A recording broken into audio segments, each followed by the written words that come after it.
Bienvenue dans cette vidéo où je vais partager avec toi 5 anecdotes immobilières lors de mon parcours d'investisseur immobilier pour que tu comprennes que l'investissement immobilier, ce n'est pas toujours comme dans les contes de fées. Ça ne se termine pas toujours par il vécut heureux et eut beaucoup d'enfants. Non, du tout. Je veux que tu comprennes que pour investir dans l'immobilier, il faut avoir des nerfs solides.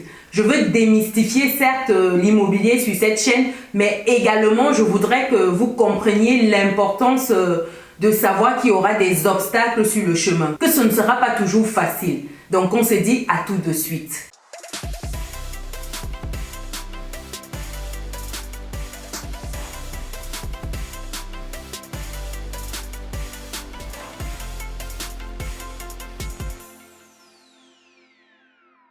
Bienvenue de nouveau sur Business et Réussite, la chaîne qui te permet de muscler ton mindset et tes finances. Si c'est quelque chose qui te parle, alors rejoins dès à présent la communauté des personnes résilientes. Et pense à lâcher ton pouce bleu en l'air et à laisser un commentaire sous cette vidéo. Si tu me découvres pour la première fois, je suis Chimène Nana, entrepreneur, investisseur en France et en Afrique depuis quelques années et ma passion au quotidien, c'est de voir un maximum de personnes atteindre leur indépendance financière. Et c'est dans ce but que je partage régulièrement du contenu de qualité sur cette chaîne pour te pousser à l'action. Ceci étant dit, passons dès à présent aux 5 anecdotes immobilières que j'ai annoncé en début de vidéo, sachant que la 5e, elle est juste waouh. C'était le pompon, on va dire ça comme ça. La première anecdote concerne un logement qui est loué en courte durée. La courte durée ici, c'est lorsqu'on loue nuitée après nuitée sur des sites comme Airbnb ou Booking. Donc ce logement est loué en courte durée et se situe dans une résidence plutôt estudiantine. Il y a également des jeunes travailleurs dans cette résidence-là. Cette résidence possède une intendante qui vit sur place. Nous avons été contactés au petit matin car il y a eu un problème avec notre voyageuse, une dame qui a réservé sur Airbnb, qui a pris une semaine dans le logement. Qu'est-ce qui s'est passé cette soirée-là? Avec son copain, ils se sont bagarrés, il y avait du sang, des effusions de sang sur les murs, sur les draps, donc il y a eu certainement une qui a eu les dents arrachées et donc on avait ces effusions de sang là. Avant qu'il n'en arrive là, c'est que le monsieur en question, c'est-à-dire son copain, avait besoin de fumer une clope. D'après ce que nous avons eu comme retour de l'intendante et de la voyageuse par la suite, et plutôt de caractère, on va dire, nerveux, il n'avait pas de quoi allumer sa clope. Donc, il a retourné la maison, il n'y avait pas de quoi allumer sa clope. Il est allé chez le voisin. Le voisin, c'est pas nous qui sommes propriétaires, c'est un autre propriétaire qui loue cette fois-là en longue durée, c'est-à-dire en classique, en location classique. Et il a menacé le locataire de l'étrangler ou de taper sur lui.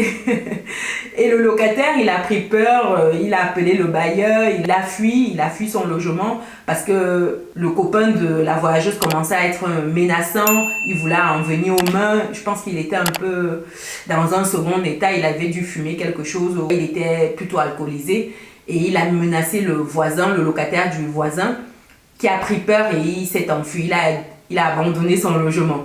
L'intendante a été appelée parce que ça faisait un vacarme, il gueulait dans la résidence et en pleine nuit, ça s'entend partout.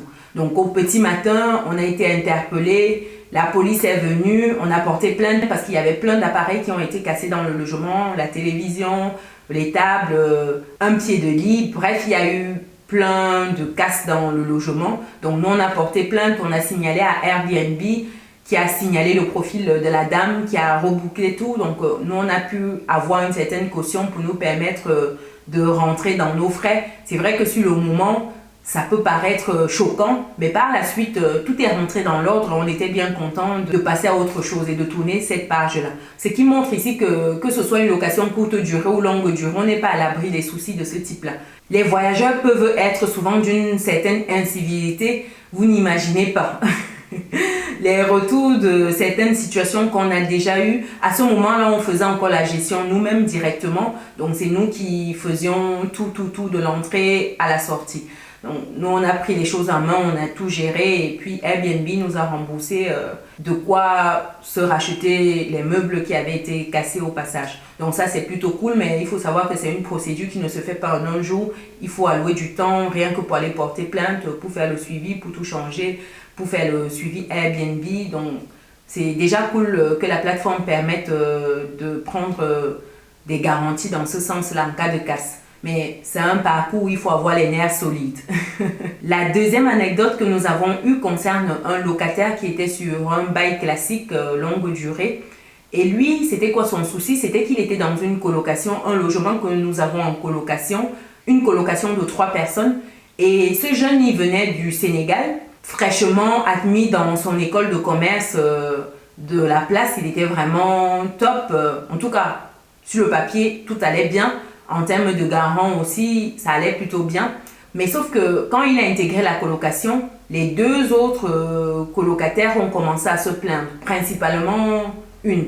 Parce qu'elle, elle était très maniaque. Et lui, ayant toujours été chez papa et maman, tout était fait à sa place. Donc le petit garçon chéri qui s'en va faire ses études, où tout a toujours été tout fait pour lui, il se retrouve tout seul et il ne sait pas que lorsqu'on finit de faire la cuisine, on doit nettoyer. Elle se plaignait du fait qu'il ne faisait jamais les tâches quand c'était son tour de faire. En colocation, chacun a son tour de faire le ménage. Donc ils avaient dressé un calendrier qui donnait les jours où chacun devait faire le ménage sur le mois. Sachant que quand on dit ménage, c'est pas tous les jours qu'on fait le ménage, hein, c'est une fois la semaine. C'est comme ça qu'ils s'organisent et c'est généralement comme ça dans les colocations. Moi également, quand j'étais en colocation, on faisait un roulement. Cette semaine, c'est moi. La semaine d'après, c'est toi. Si on est 4-5, on planifie sur 4-5 semaines. Donc lui, à son tour, il ne faisait jamais le ménage. Et elle, ça la rendait folle. Et pareil, quand il finissait de faire la cuisine, il ne savait pas nettoyer la casserole, nettoyer tout autour. Il ne savait pas faire sa vaisselle, même quand il finissait de manger. Il laissait traîner sa vaisselle. Et elle, c'était juste inadmissible pour elle. Donc tout le temps dans cette colocation, nous étions obligés d'intervenir, de ramener à l'ordre ce locataire-là, de lui expliquer comment ça fonctionne une colocation. Et c'était fatigant. Dans sa chambre, c'était une poubelle, mais une vraie poubelle. Quand je vous dis une poubelle, ça n'avait rien à voir avec le reste du logement. Au point où, quand on a fait l'état de sortie, c'était waouh, les murs avaient été tachetés, c'était vraiment dégueulasse dans sa chambre et ça, c'est vraiment pas tout. Heureusement qu'il n'avait pas toute la maison à disposition. Sinon, ça aurait été la cata. On aurait repris le logement dans un état pitoyable. Associé à cela, c'est un qui était toujours en retard dans le paiement de ses loyers. Il y avait toujours un problème. Il fallait relancer. Ce n'était jamais tous les 5 du mois comme indiqué. Non, il y avait toujours quelque chose qui se passait. Au point où il fallait faire intervenir ses garants d'autrefois. Qu'est-ce que nous avons mis en place par rapport à ces loyers toujours en retard? Nous avons demandé que son APL, l'aide au logement, nous soit reversée directement. Vu que quand on est étudiant, comme je le disais déjà dans une précédente vidéo, on a la possibilité d'avoir l'APL. Donc on a demandé que ça nous soit reversé comme cela. Nous, ça nous permettait tout de suite d'avoir déjà cette partie-là. Et le reliquat, lui, il complète seulement ce qu'il fallait en termes de reliquat. Mais sauf que ça a pris beaucoup de temps pour se mettre en place. Le temps qu'il fasse les papiers, ce n'était pas le mec qui était très pressé dans son administratif. Donc, c'est lorsqu'il a fait son préavis, c'est quasiment à la fin de son séjour dans notre logement que son APL a commencé à être débloqué. Donc, on a eu le reliquat des mois précédents.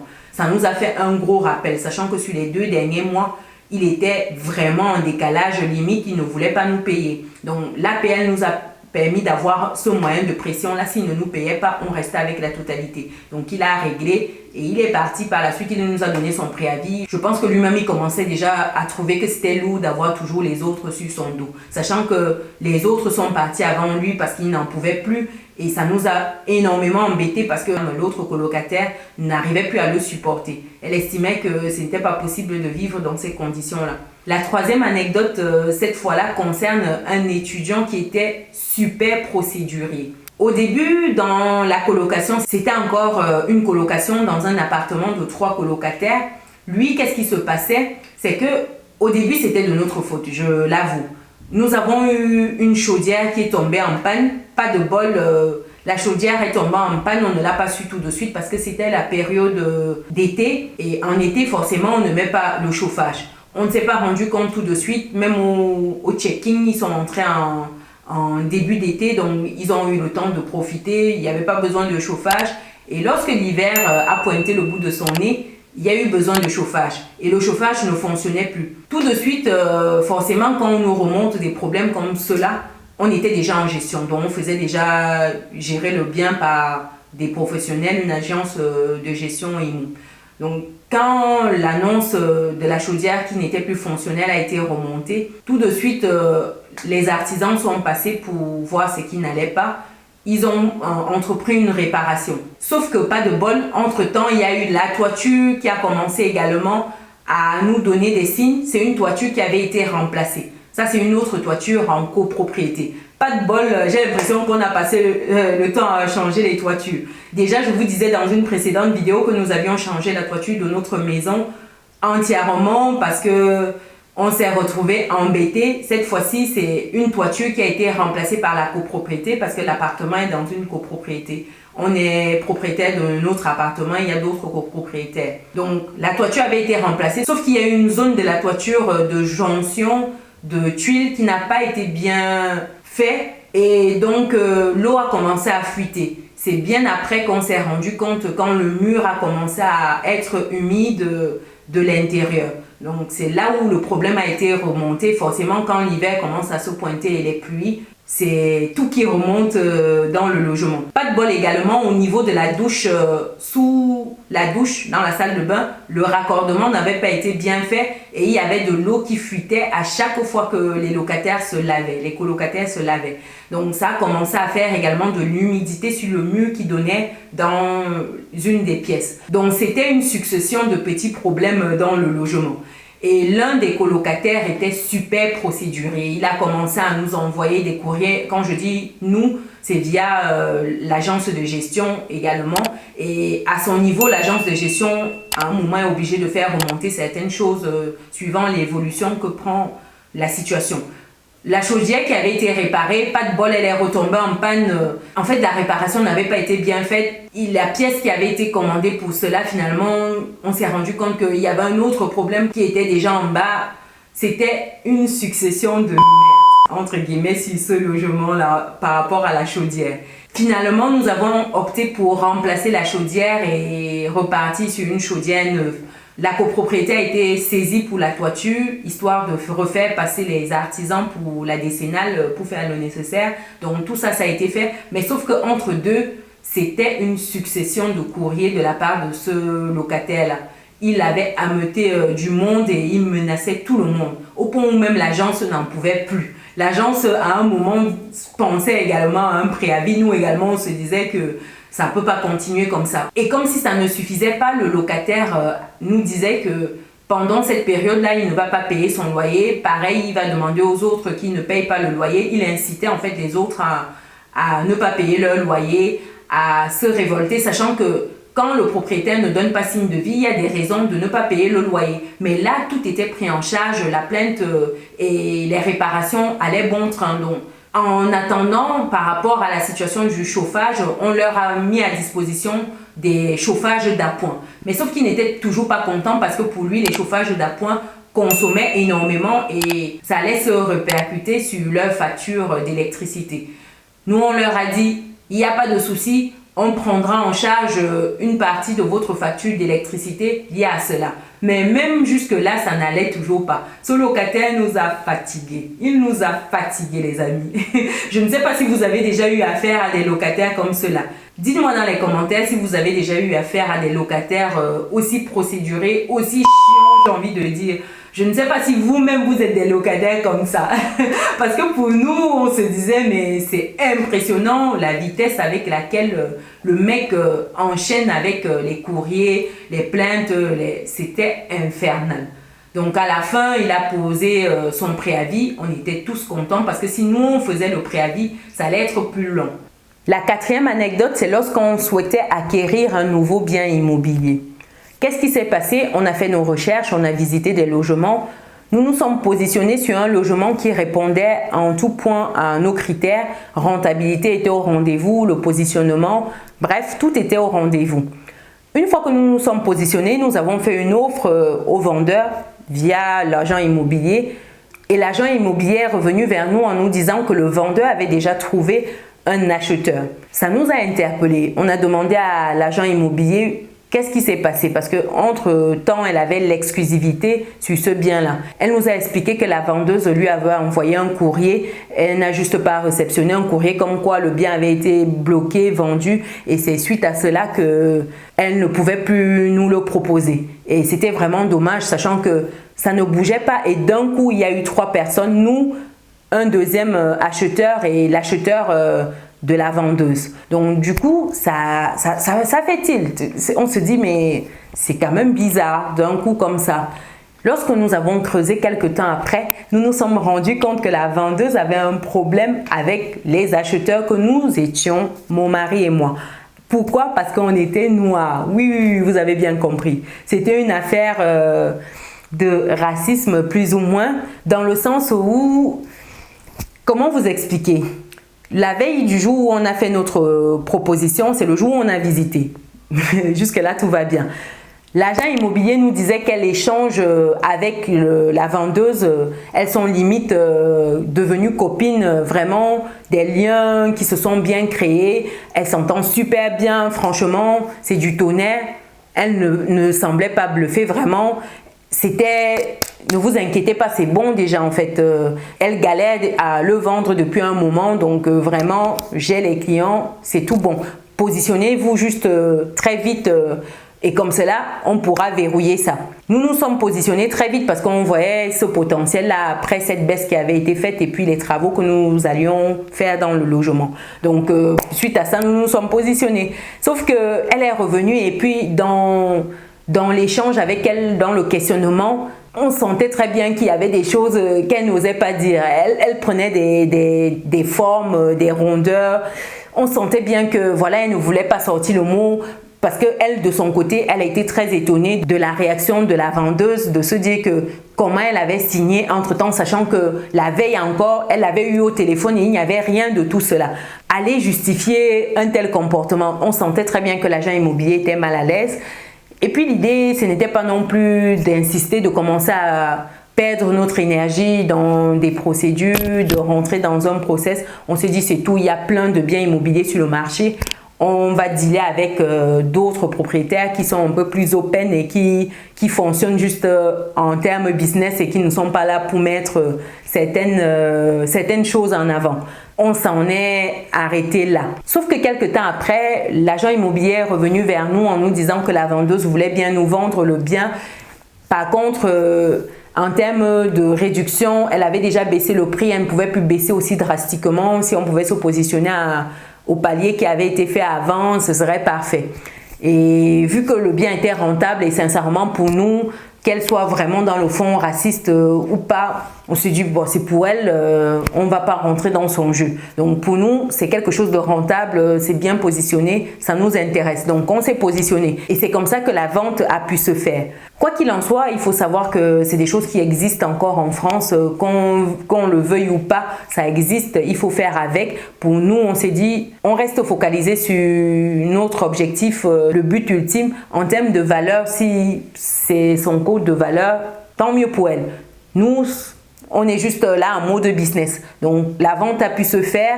Et lors de la vente, on était avec cette dame, les amis, le monde, il est magnifique. Hein?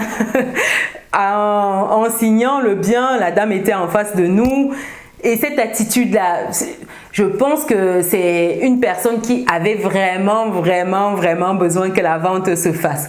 Parce qu'elle était dans les soucis d'argent jusqu'au cou. Pourquoi? Parce que après qu'on ait signé le compromis finalement, nous nous sommes rendus compte que la vente était bloquée de son côté parce que la date initiale de signature finale de l'acte n'avait pas pu être respectée de son fait, sachant que nous, de notre côté, tout était déjà accéléré. On avait le financement, on avait un sacré apport qu'on allait déposer sur la table, on avait tout au vert. Donc, il fallait juste que de son côté, ça aille. Sauf que il y avait une hypothèque qui n'avait pas pu être levée sur le bien parce qu'elle n'avait pas fini de rembourser son prêt.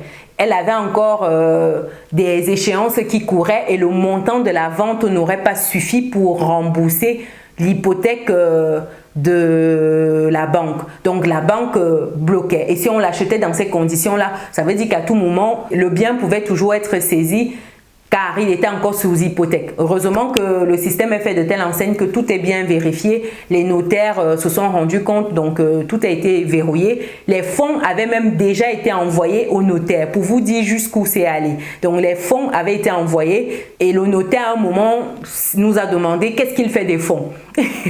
J'ai voulu lui répondre qu'il peut me virer sur mon compte personnel. Mais bon, ça c'était la petite blague. Le notaire, on lui a dit, bah, on va attendre encore un peu. Si rien n'est déverrouillé de son côté, il faudra retourner les fonds à la banque. En parallèle, le notaire a échangé avec la banque pour lui dire, mais qu'est-ce qu'on en fait des fonds? Parce que là, la vente commence à traîner et puis ça ne se décoince pas du côté du vendeur.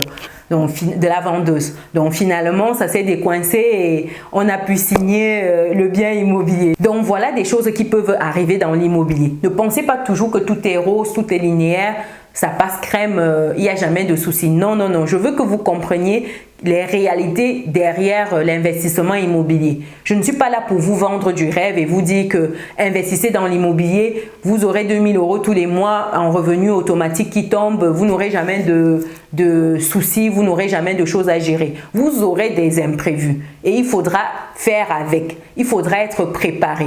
C'est pour cela que je dis toujours aux personnes que j'accompagne que c'est important de mettre en place des bonnes bases solides, que ce soit par rapport à l'investissement ou de façon générale.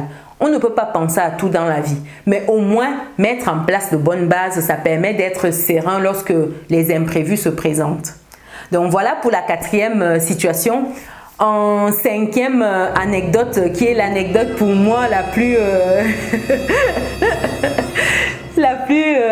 particulière, c'est qu'elle n'a rien à voir avec une quelconque perte d'argent. C'est plus une gêne émotionnelle, une gêne, on va dire, humaine.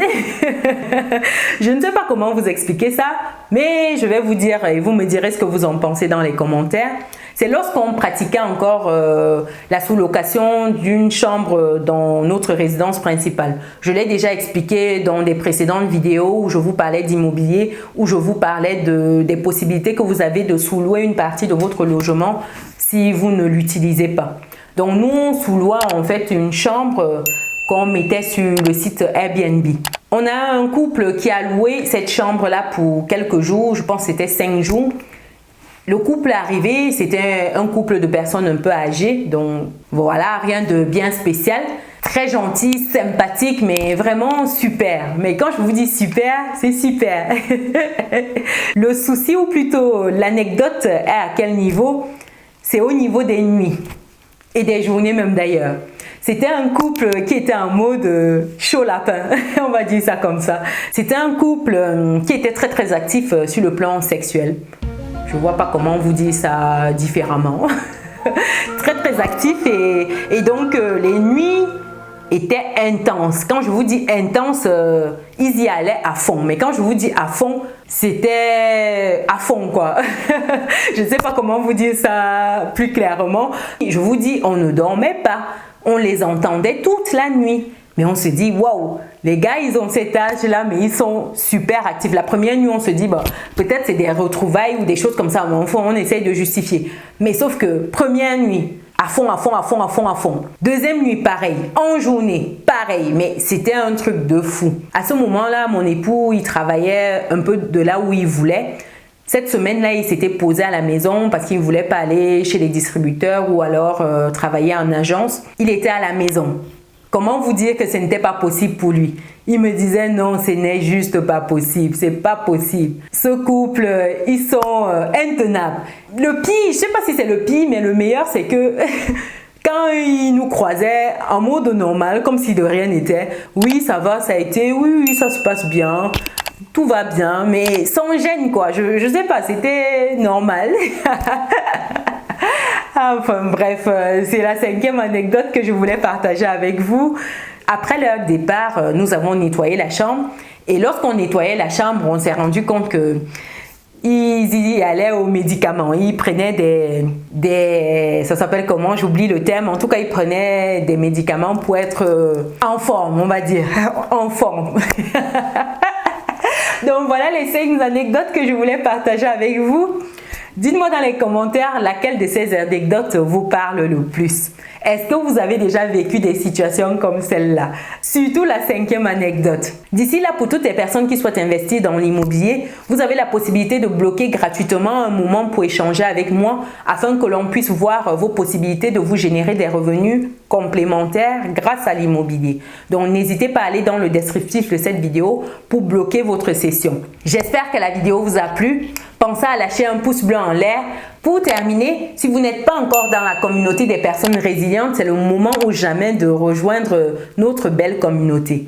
Partagez également massivement cette vidéo à des personnes qui souhaitent investir dans l'immobilier ou qui souhaitent investir de façon générale pour qu'elles se rendent compte qu'il y a des possibilités d'investir dans l'immobilier. Il y a certes des petits soucis qu'on peut rencontrer, mais il y a également beaucoup d'argent à se faire dans l'immobilier.